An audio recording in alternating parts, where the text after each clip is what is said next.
Momento Indústria do Sistema FIEP aqui na CBN está sendo mais do que uma oportunidade de conhecermos mais sobre a nossa própria indústria. Está sendo um espaço propositivo e também de reconhecimento do papel da indústria na nossa economia.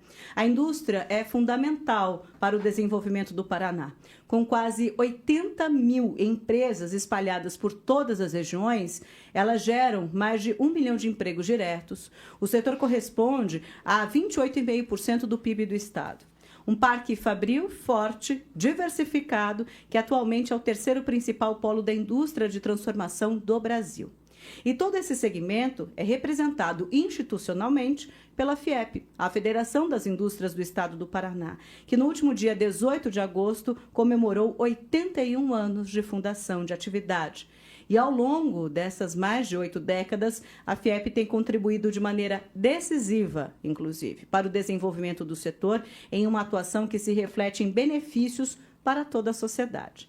Atualmente, a Federação coloca entre as prioridades a construção de uma política industrial que transforme o Paraná no melhor lugar para a indústria no Brasil. E para falar da Federação, desse panorama atual, das perspectivas e, lógico, dessa celebração de 81 anos, o Momento Indústria recebe neste episódio o presidente do Sistema FIEP, Edson Vasconcelos, que está comigo aqui no estúdio da CBN. Mais uma vez, muito obrigada por atender a CBN e estar conosco aqui no nosso estúdio, presidente. Obrigado pelo convite, Joyce. É um prazer estar com vocês aqui. Presidente, 81 anos é uma marca também importante. Não é fácil encontrar por aí uma marca dessa com 81 anos. Como hoje o senhor define o papel da entidade para o desenvolvimento da indústria no Paraná? Primeiro que é uma responsabilidade e um orgulho representar essa entidade com 81 anos, como você mesmo coloca uma posição de destaque ao longo do tempo na transformação do Paraná, acompanhou a história de transformação do Paraná, principalmente quando nós falamos nessa era moderna mundial, voltada a uma indústria que ocupou o interior e que ocupa o mundo, uma exportação. Tivemos vários ciclos aí de uma indústria dentro do Brasil, inclusive no Paraná, que sai de uma indústria extrativa primária e começamos a colocar valor agregado, inclusive nos nossos insumos, inclusive naquilo que somos vocacionados, que é o agro. Então, a indústria do agro se transformou, na verdade, na grande fortaleza do estado do Paraná. Hoje nós temos na agroindústria aproximadamente 40% do nosso portfólio industrial. É um portfólio diversificado, forte, importante. E como você mesmo colocou, Joyce, hoje o Paraná ocupa a terceira posição em indústria de transformação no Brasil. É aquela que traz mais valor agregado ao valor de produção. E somos a quarta indústria quando nós colocamos o conjunto todo industrial e aí perdemos a terceira colocação para o Rio de Janeiro, que tem a indústria extrativa vinculada ao petróleo, a bacia de Campos muito forte. Mas é um orgulho e uma responsabilidade. Então nós acreditamos que ainda temos muito a contribuir com o Estado e com o país, mas também temos uma responsabilidade imensa em manter essa marca brilhando como ela vem brilhando. E é uma evolução que a gente percebe que o Paraná saiu de uma indústria mais rudimentar para esse terceiro polo da indústria de transformação. E chegamos nesse patamar, presidente. Como o senhor avalia o atual estágio do setor aqui no estado e também perante o país com esses números tão positivos? Eu sempre gosto de olhar, e a gente faz isso com uma certa frequência na nossa diretoria, olhar os nossos concorrentes diretos. Então, há pouco tempo atrás, nós disputávamos com o Rio Grande do Sul essa quarta colocação. Parece-me que nós já conseguimos descolar um pouquinho do Rio Grande do Sul. A indústria catarinense ela é muito forte. Quando nós colocamos ela per capita pela população, ela é muito forte. E nós temos sempre que entender que o potencial de desenvolvimento industrial, ele também tem uma certa vinculação com a sua população total. Então, o estado de São Paulo, que é o primeiro colocado nessa corrida, vamos colocar assim, tem 40 milhões de habitantes. O Minas Gerais, que é o segundo colocado, tem 22 milhões de habitantes. Sim. Nós temos metade de Minas Gerais, nós temos 11 milhões de habitantes. Então, a nossa somatória de ativos tecnológicos, produtivos e da nossa mão de obra é que nos dá essa colocação. Significa que a nossa indústria ela tem mais valor agregado por população do que Minas Gerais. Isso é um bom sinal.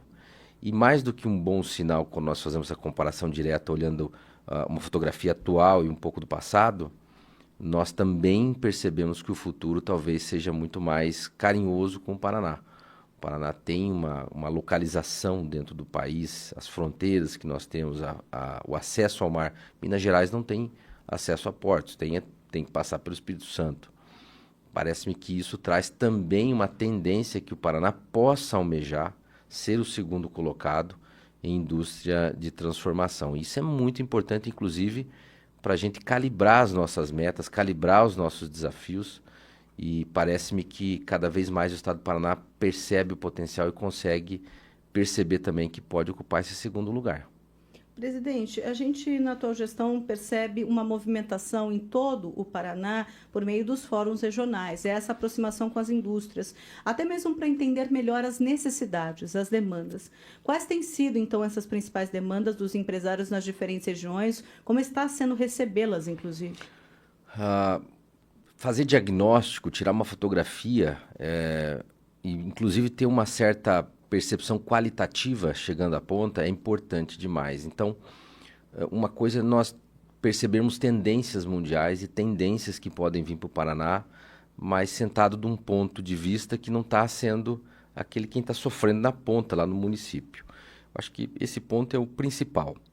Mais do que isso, é perceber também na visão do industrial, que já está hoje no Paraná, quais são as prioridades dele. Uhum. Então, não adianta o governo federal colocar as nossas prioridades é a transformação da matriz energética renovável.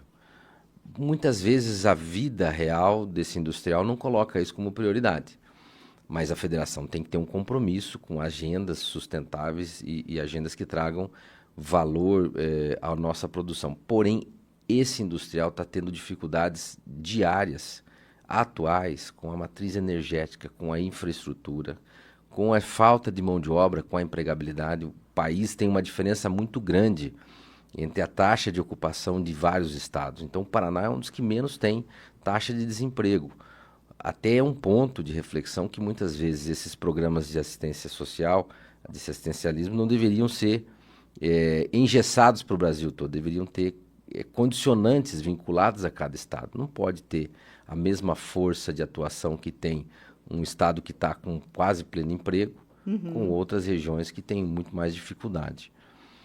Mas estar mais próximo, perceber as prioridades deles e também conseguir dar respostas, eu sempre brinco com o meu pessoal técnico. Nós vamos lá, vamos escutar. Se a gente não conseguir ajudar a resolver, não adianta vir o ano que vem. Então, nós precisamos fazer uma certa entrega para conseguir, de fato, mostrar que nós estamos engajados e entendendo o que está acontecendo. Mais do que levar resultado, nós também queremos levar uma palavra, levar o nosso propósito, que é não só para os industriais, mas também para eles, mas para as autoridades, para as lideranças, para os secretários de indústria de cada município, para os prefeitos, que a missão da FIEP é sempre mostrar a importância da indústria na economia. Então, ela é fundamental. Ao longo do tempo, isso se perdeu. Então, quando alguma fase que talvez se coloque que a indústria aconteceu isso no passado, que a indústria é poluente, que a indústria não é amiga, que a indústria não é bem-vinda, se criou, inclusive, movimentos para dizer que a grande indústria era a indústria sem chaminé. Nós não concorremos entre si. Na verdade, o tripé da economia, comércio, serviço e indústria, eles se complementam. Mas quando você entende de economia do país, de um território, a exportação é feita, na sua maioria, de produtos industrializados. É difícil você exportar serviço. E balança comercial, reservas que um país tem, é devido ao seu superávit primário, ao seu superávit de exportação. Então é importante perceber que a indústria é quem traz recursos de fora, oxigena o comércio e serviço. Muitas vezes uma indústria instalada no município não está preocupada em vender para aquele município, está vendendo para o mundo, mas está repatriando recursos do mundo para oxigenar aquela economia. A linha temporal das nações que sofreram, ou melhor, que tiveram a industrialização, a intervenção na industrialização, ela tem uma ligação muito fina com a distribuição per capita do PIB. A renda per capita, ela tem uma ligação muito forte com a industrialização do país. Tanto que quando a industrialização se torna tão forte num território, ela inverte a chave e a própria população vira um grande mercado consumidor e muitas vezes importador de outros sim. locais. Então, parte do nosso trabalho também é levar uma palavra, uma orientação de como é importante a indústria e também mostrar que política industrial tem o seu capítulo do município, tem o seu capítulo do Estado, tem o seu capítulo na União. Política industrial é a percepção do ambiente necessário para você ter uma indústria com domicílio naquele território. É parte também da nossa palavra, da nossa orientação para conseguir melhorar a percepção sobre a indústria. E o senhor falou de política industrial, essa é uma forma também que a FIEP e vem defendendo, até mesmo para superar esses desafios dessa construção de uma política industrial que aprimore o ambiente de negócios aqui no Paraná. Em que exatamente consiste essa política? Quais elementos, aliás, que a FIEP entende que são essenciais para que uma política como essa seja efetiva, seja na prática efetiva mesmo? Quando nós falamos ambiente de negócio, talvez precise uma tradução um pouco mais refinada. Não é ambiente para negócios. Tá. É ambiente para a instalação e operação daquele negócio. Então, por que uma indústria deixaria de vir ao Paraná e escolheria Santa Catarina ou São Paulo? São fatores de ambiente. Ou é a infraestrutura, ou proximidade ao mercado consumidor, ou a qualidade da energia, ou a disponibilidade de mão de obra, ou a burocracia, ou a vigilância, ou o licenciamento ambiental. São condicionantes de ambiente que falam o seguinte: eu não tenho como montar uma fábrica neste território porque ele tem muito peso do Estado, ele está com muita carga tributária, ele está com uma deficiência de infraestrutura muito pesada, ele não tem disponibilidade de mão de obra. Então, é um conjunto de fatores que o investidor da operação industrial fala: é preferível estar em Santa Catarina, é preferível estar em São Paulo, é preferível estar no Rio de Janeiro. Então, essas condicionantes que a gente tem que trabalhar quando nós falamos de política industrial. Abertura de mercados, que também a federação faz, e agora mais do que nunca, entendendo que depois da reforma tributária, nós perdendo aquela bola de ferro que tinha no pé do industrial, que é a cumulatividade tributária, nós podemos perceber a competitividade para vender lá fora. E isso é interessante, inclusive, quando nós falamos de abertura de acordos bilaterais ou acordos entre blocos Mercosul e Comunidade Europeia, que quem quer vender lá também tem que abrir para quem quer vender aqui. E quando você abre para alguém vender aqui, nós temos todos os encargos e tributos e todas as dificuldades do custo do Brasil. Aquela pessoa que produz lá fora, como é exportadora, ela está isenta desses problemas. Então, as tarifas de entrada, muitas vezes, são atos regulatórios para você perceber a existência ou não de um setor. As teses de livre mercado, aquilo que se construiu ao decorrer da idade moderna industrial, os acordos, a OMC, todos os órgãos multilaterais foram construídos para facilitar essa venda para outros países. Para o Paraná, exportar é fundamental, inclusive, para perceber o seu potencial industrial. Porque muitas vezes você produz aqui, mas como nós estamos num país continental, Joyce, a gente não consegue levar até a outra ponta. Sim, sim. Esse é um desafio por si só. É um desafio. Né? Muitas vezes a gente consegue levar ao porto e vender o mundo, mas não conseguimos levar ao Nordeste. E também traz para a gente, nesse momento, o comparativo do nosso custo Brasil. Quando nós estamos concorrendo com um país emergente que tem sua carga tributária total de 20%, e nós estamos com 34%, começa a complicar. Quando eles têm uma legislação trabalhista adequada, moderna, flexível, e nós talvez não tão flexível, não tão adequada a nível mundial, você começa também a ter dificuldade. Ao longo do tempo, o passivo trabalhista virou um grande problema. É claro que nós tivemos uma reforma em 2017, já melhorou a capacidade de competição mundial. Também nós temos que desmistificar a tese do nós contra eles, que está muito em voga aí, e as questões trabalhistas provavelmente serão retomadas. Nós estamos no mesmo barco, Joyce. Então, as teses de assistencialismo ou de desequilíbrio em alguns passivos trabalhistas, eles não são solidários à população, não é que eles estão protegendo, Eles estão prejudicando toda a sociedade. Primeiro, quando você tem um pico exagerado de passivo que não condiz com a realidade, provavelmente esse pico vai para o preço. Então, tudo é agregado ao preço. Exato. E quem paga é o consumidor. Do outro lado, nós precisamos cada vez mais ter um compromisso com produtividade. A palavra-chave no mundo é produtividade. O que é produtividade de uma forma simplória? É você, com a mesma capacidade humana, produzir mais. Mas não é essa pessoa trabalhando mais horas. É talvez ela trabalhando uma tecnologia melhor, Sim. atualizada, que traga mais produtividade. E quando uma pessoa com um capital tecnológico consegue produzir em escala e mais, Joyce, provavelmente esse produto terá o benefício da produção em escala. Significa que vai para a gôndola não um aumento de preço, mas provavelmente um benefício de competição. E aí nós podemos crescer sem gerar inflação na gôndola. O que o Brasil vive hoje é a existência de um parque tecnológico de produção industrial defasado, Tá. que daí nós temos um comparativo de produtividade com países como os Estados Unidos que produzem 4 vezes mais. As pessoas falam o seguinte, mas lá eles estão trabalhando 4 vezes mais. Não, eles às vezes estão trabalhando até menos, mas numa máquina que produz 4 vezes mais. O Brasil hoje ele está com uma trava de crescimento. Como nós estamos quase no pleno emprego e nós não estamos conseguindo atualizar o nosso parque tecnológico, se cria uma corrida pela mão de obra que gera uma pressão salarial que não traduz isso em aumento de volume de produção ou produção em escala. Isso gera um aumento do produto final, do preço do produto final.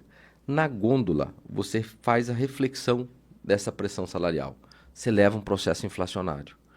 E isso significa que ele ganhou um bônus de sair de uma empresa para outra, porque está ganhando um pouco mais, mas isso vai ir para o consumo. Ele vai perder todo o poder de compra dele porque gerou um processo inflacionário. Então, são situações muito claras, mas que no Brasil parece que são muito difíceis de serem repactuadas. Exemplo que nós temos hoje, Joyce, é a possibilidade de ter o acordo do Mercosul com a Comunidade Europeia assinado. Alguns vão falar o seguinte, novos mercados, abertura de mercado, isso faz bem, melhora a competitividade. Está completamente correto.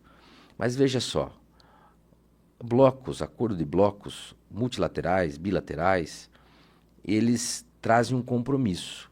É a maioria do outro lado, em detrimento da minoria, tentando buscar novos mercados aqui. E aqui não é diferente. É a maioria de certos produtos industrializados, em detrimento da minoria, buscando mercado lá. Na Europa, vocês vão perceber que quem reclama de um possível acordo são os agricultores, porque eles falam assim, o agricultor brasileiro é muito competitivo, né? Sim. Então, vejamos, nós vamos buscar mercado para o agro, porém lá, o que mais vai entrar aqui é produto da indústria química e automotiva. E aí, para você não quebrar os mercados, você cria desagravos tributários ao longo do tempo, ou cotas. Nesse acordo, nesse pré-acordo que já foi avaliado pelo Mercosul e aprovado, agora falta aprovar lá na Comunidade Europeia, eles já tendenciam a colocar cotas nos produtos industrializados do agro para não quebrar o agro de lá.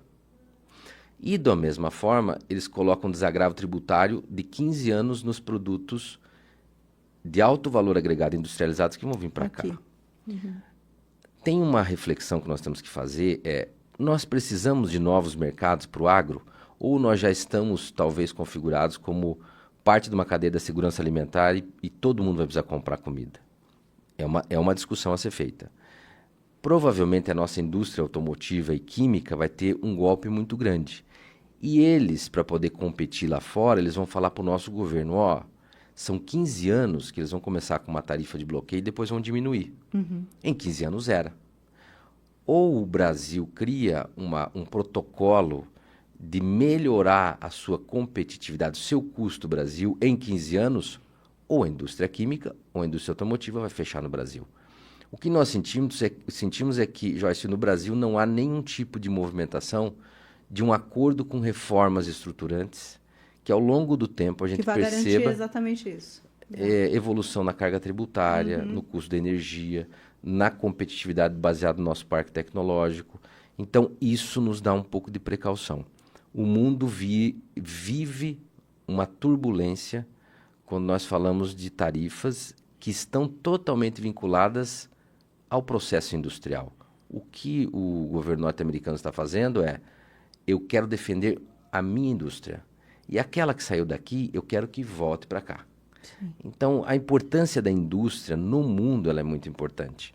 No Brasil, nós percebemos que ela vem sendo debatida, tem a nova Indústria Brasil, porém, ela não está sendo debatida de uma forma eficaz, buscando exatamente os eixos da nossa competitividade, e ela acaba dando uma desvirtuada. São 6 grandes eixos que acabam falando muito de agricultura familiar, de compras governamentais, da nossa compra do Exército, da indústria de fármacos, é muito específico, né? Uhum. Indústria de semicondutores. A história mostra que o território tem que ter ambiente para a indústria de semicondutores vir. Tem que ter ambiente para a indústria do fármaco vir. E ambiente de um lado, nós percebemos a competitividade mundial, e eu sempre tenho que citar a carga tributária, porque hoje é o primeiro item a ser avaliado. E no Brasil, ao contrário, nós estamos crescendo a carga tributária cada vez mais e estamos desvirtuando o tema da política industrial para outros eixos que não fazem sentido. Até porque, se você perceber alguns eixos, eles confundem todo mundo da possibilidade do governo federal produzir algo ou ocupar a frente das decisões de produção de algo. O governo não produz nada. O governo, na verdade, ele pega um naco de quem produz.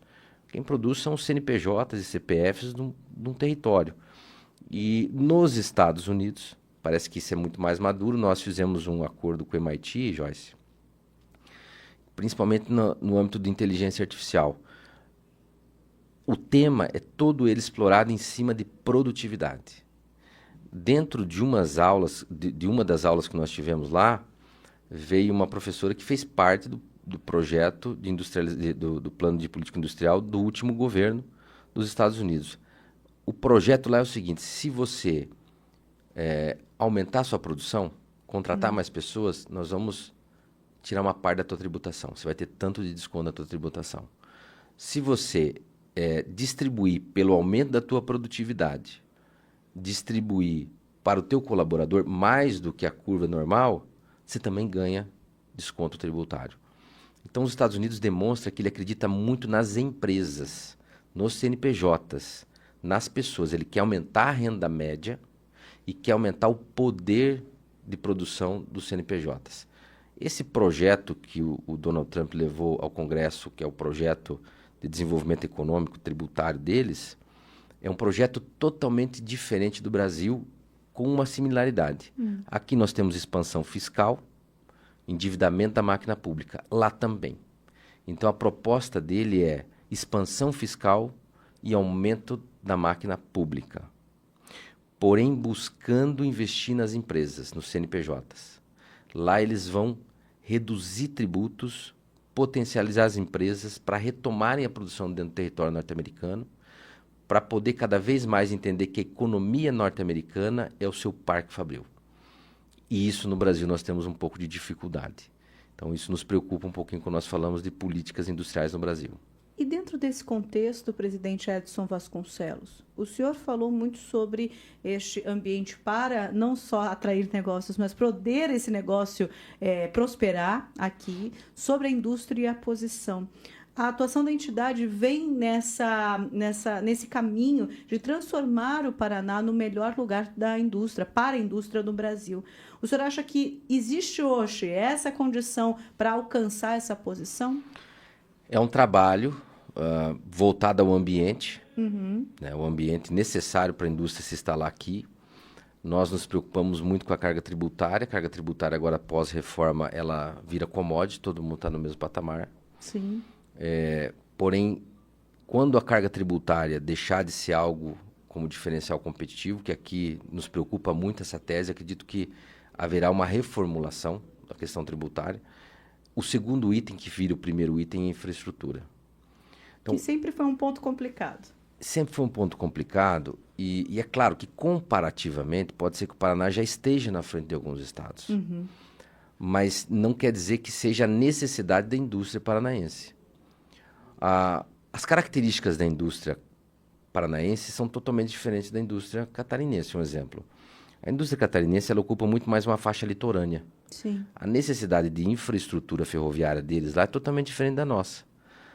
A nossa posição como indústria vocacionada, ela ocupa muito o interior. E nós temos uma matriz de proporcionalidade da agroindústria totalmente diferente de Santa Catarina. Eles, por incrível que pareça, eles têm muito mais valor agregado em valor de transformação metal mecânico, tecnologia. Eles estão diversificados com valor agregado em alguns produtos que nós temos um pouco mais de dificuldade. Porém, nas crises, quando se vê em crises, como a gente está vendo agora, os setores mais impactados são esses de alto valor agregado. E o Paraná tem um anel de defesa que é a cadeia da alimentação mundial, da segurança alimentar. Então, pode vir crise, pode não vir crise, as pessoas vão continuar comendo. Exato. Porém, tem uma característica, o valor por peso do produto é muito pequeno comparado aos outros. Então, se você colocar uma carreta de metal mecânico como valor por peso, você vai descobrir que vale, às vezes, 30 vezes mais do que um caminhão de alimento. Então, o pedágio, a rodovia, a ferrovia, ela impacta muito o nosso produto.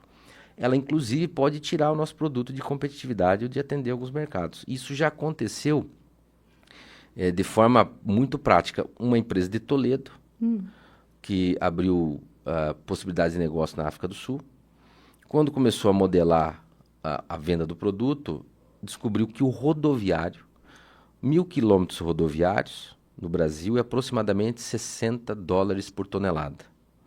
Tá.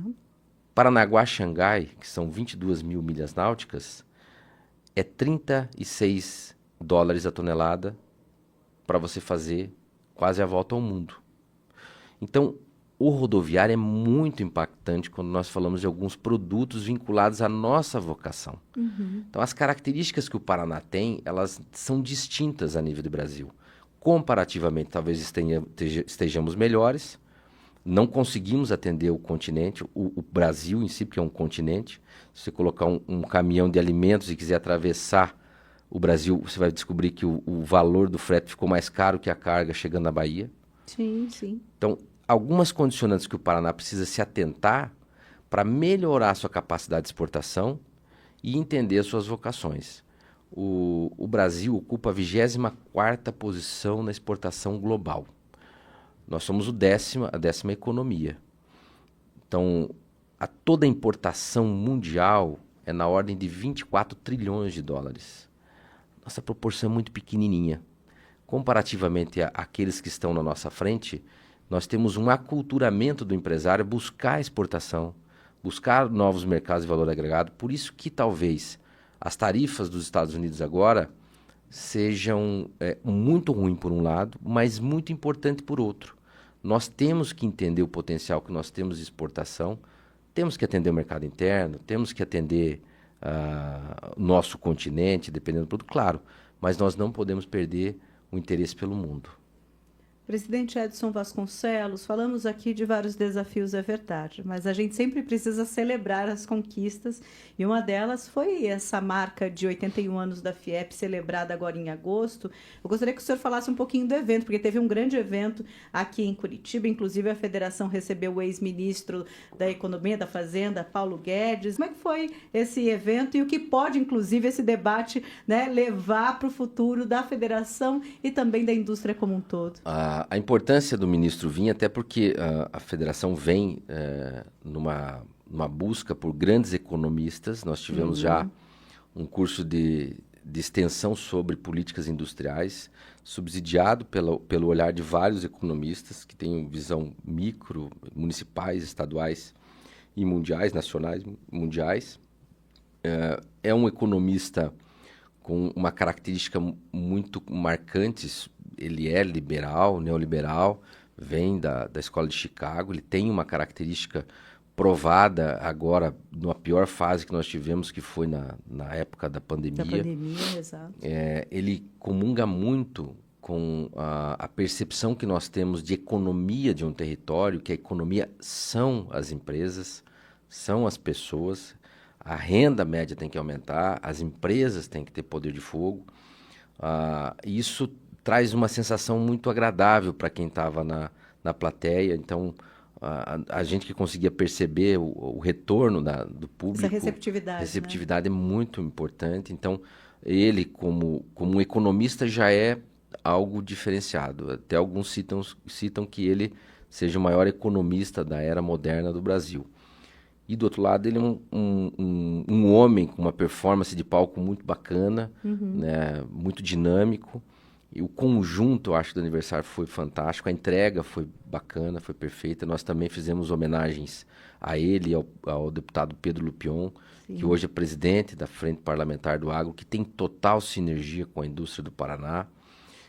A importância dessas duas figuras para nós, eles são referências, são importantes para a nossa percepção de uma política de desenvolvimento econômico e social. Essa guerra de narrativas que a gente vive é difícil, porque você vai perdendo, inclusive, referências. Então, reconfigurar as nossas referências são importantes. Eu acho que tem uma ponderação importante que parece-me que, ao longo do tempo, as pessoas vão condicionando que a humanidade ela é solidária só se for de uma vertente, e não é. Nós, brasileiros, nós somos solidários, nós temos que, volta e meia, puxar isso com os empresários para mostrar que o brasileiro é solidário, não é um partido político que é solidário.